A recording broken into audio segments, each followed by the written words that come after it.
Hi, everyone, and welcome back to Tokyo on Fire. Today is July 28th, 2016. Not 30 miles outside of Tokyo, a horrific series of murders occurred at a healthcare facility. Michael, mass murders like this occur so rarely in Japan. In fact, the Prime Minister received condolence letters from Putin and also from Obama. It's a very rare occurrence, but nevertheless, we do have a few instances in the post-war era of mass killings. It's very difficult, of course, given the fact that, well, it's a very strange way of putting it, having virtually no firearms in the country means that for a person wishing to commit an act of mass killing, it requires a great deal more work than it does, for example, in the United States, where these sort of mass killings on an annual basis, just in this last year, the number of persons killed in mass slayings is more than the entire number in the post-war era in Japan. That's an amazing statistic. It's just an amazing fact, but that we had, for example, one gun fatality in Japan last year, whereas in the United States they had 13,000. It's as if we're on two different planets. Right. And in this case, the assailant knew the place that he was attacking. He was a former employee there. He knew about the security weaknesses. Basically, in this case, he knew that the victims would not be able to fight back, that they were either physically or mentally handicapped, and thus they were unable in any way to resist his attack. Once he simply tied up the very few caretakers. I'm not sure whether there were one or two at the facility. It was simply he just went from room to room, killing everyone within it. And unfortunately, the opportunity was there, the ability was there, and the reason one could reasonably be thankful that we don't have more of these attacks at all. Well, the perpetrator is a young worker. He was at the facility. He wrote a letter to the lower house Speaker of the House complaining about this facility and how these kinds of individuals are a drag on society and proposing euthanasia, where the Japanese government should actually exterminate these kinds of people. And if they weren't willing to do it, he would take it upon himself. I know.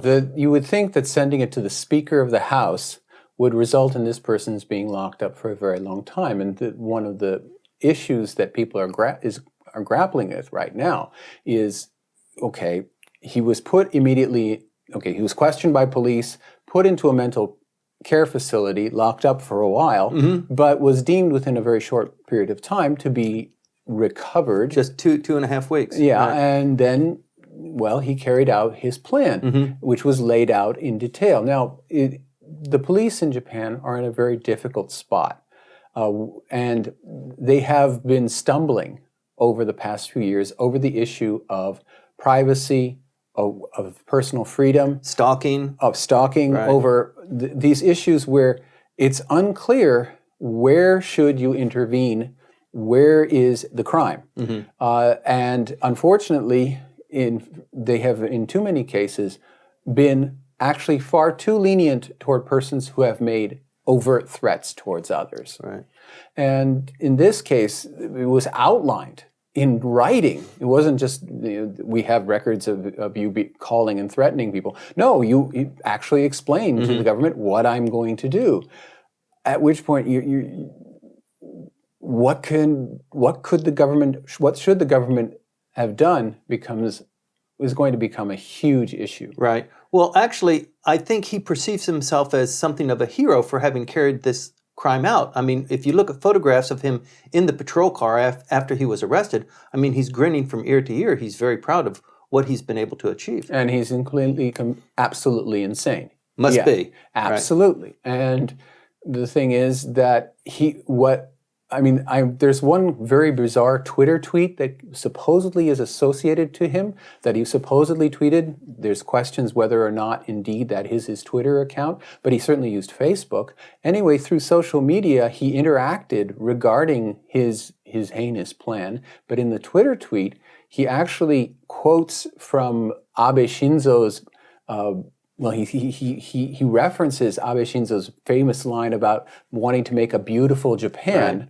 Now, whether that's really something that he did or whether this is a false a phony account is questionable. There's one of the things that has been deeply disappointing is how many critics of the Abe administration have somehow associated this madman with the associations are so bizarre, it's almost difficult for me to express them in words, that somehow the Abe administration's attitudes toward Japanese citizens is reflected in this act that was done. It's such a contorted and twisted view. And it's not just been one person. I've seen it in many different persons making this kind of association. And I'm saying, where are you coming from with this? Right. And so far, when I've tweeted back, I have not received any responses. But just people who should know better are somehow making an association between these actions of this individual and the Abe administration, which is absurd. Well, in a span of 30 minutes, he murdered 19 people. He seriously injured another 25.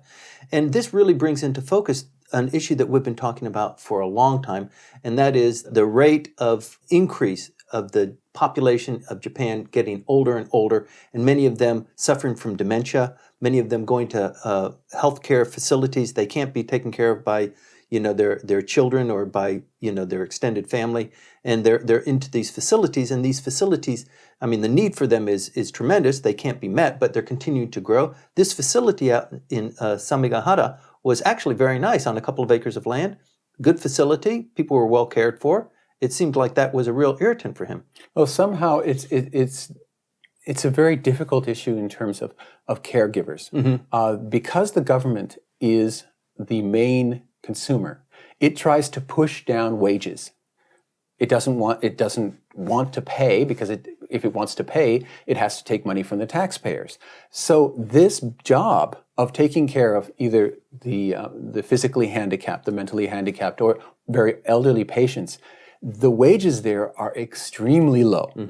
At the same time, it's a very tough job, and usually it involves very, very long hours. So low pay, low status, long hours, tough job.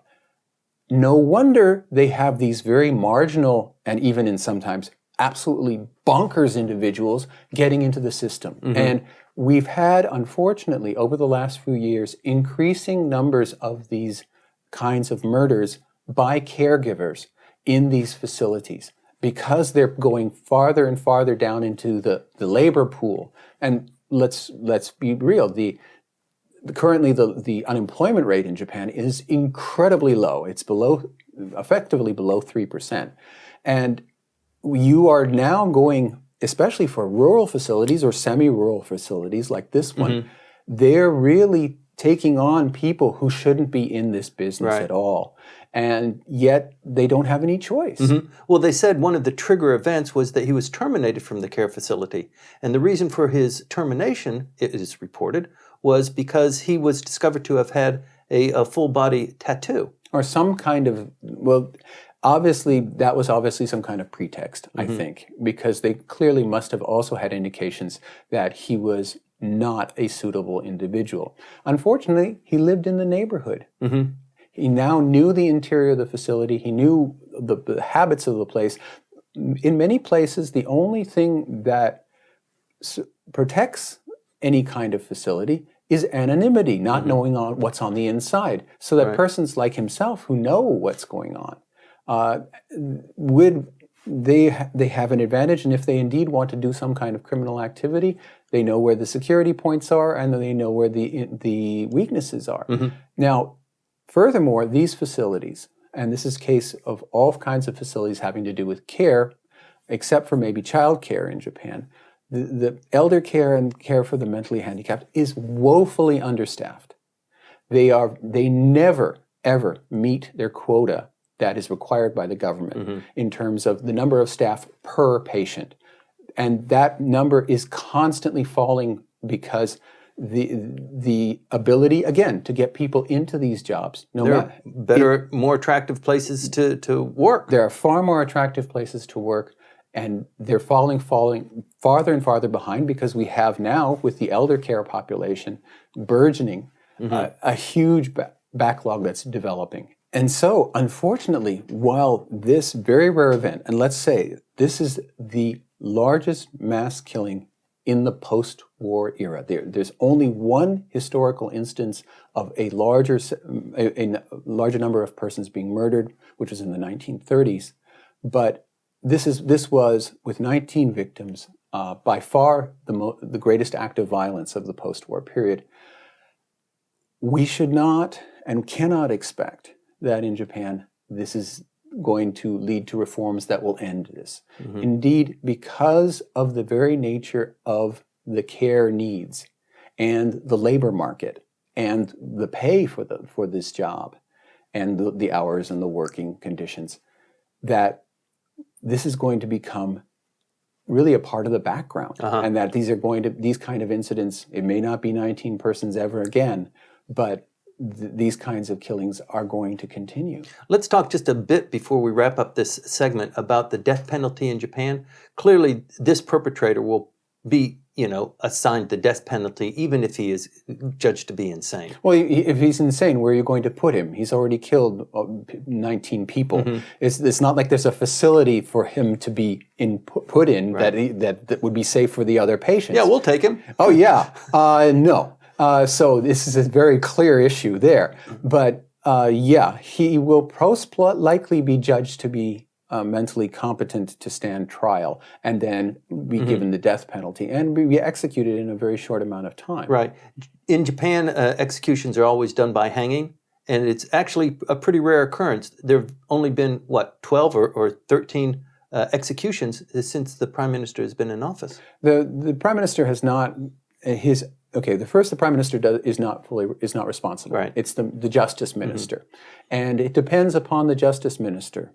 Some have actually come into office saying, I want to clear the backlog, I want to clear my desk, so I start writing death. And some of them will say, I absolutely will not rule on taking of a life. And it's very difficult from their personal backgrounds to actually know which way they're going to go. Mm-hmm. One of the most famous anti-death penalty advocates during the DPJ's time in power, when she became Justice Minister, did sign off on death warrants, and she did so in order to create a national discussion on the death penalty. It's a really, really bizarre situation. However, the death penalty is extremely popular, if you want to put it that way, or at least has a very high level of public support.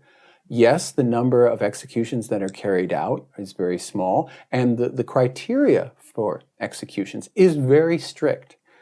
It's almost impossible to be condemned to death for a single murder. Mm-hmm. It has to be multiple murders. It has to be with intent to cause harm.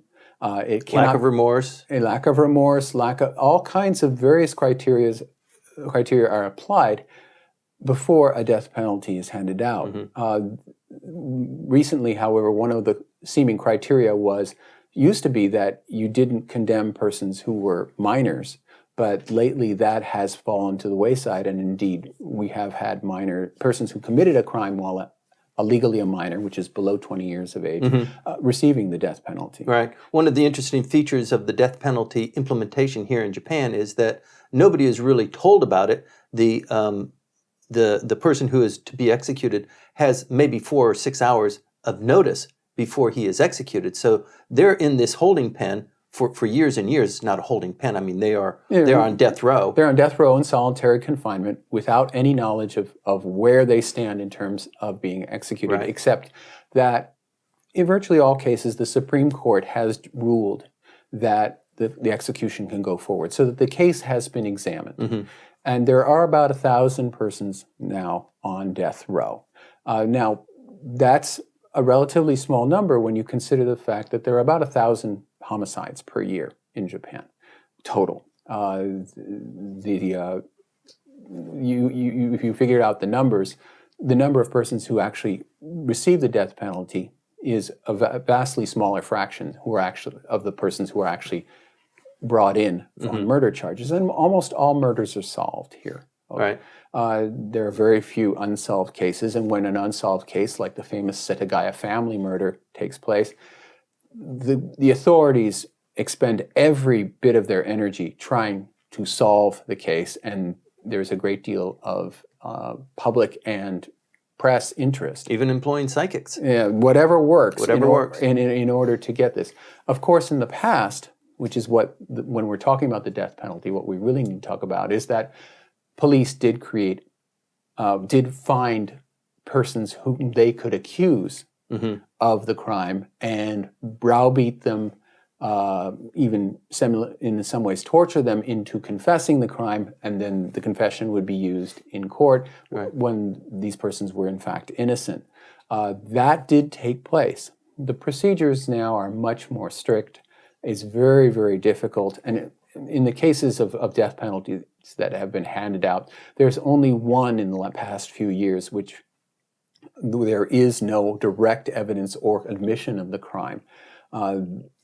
For a death penalty, normally you have to confess, and it's clear.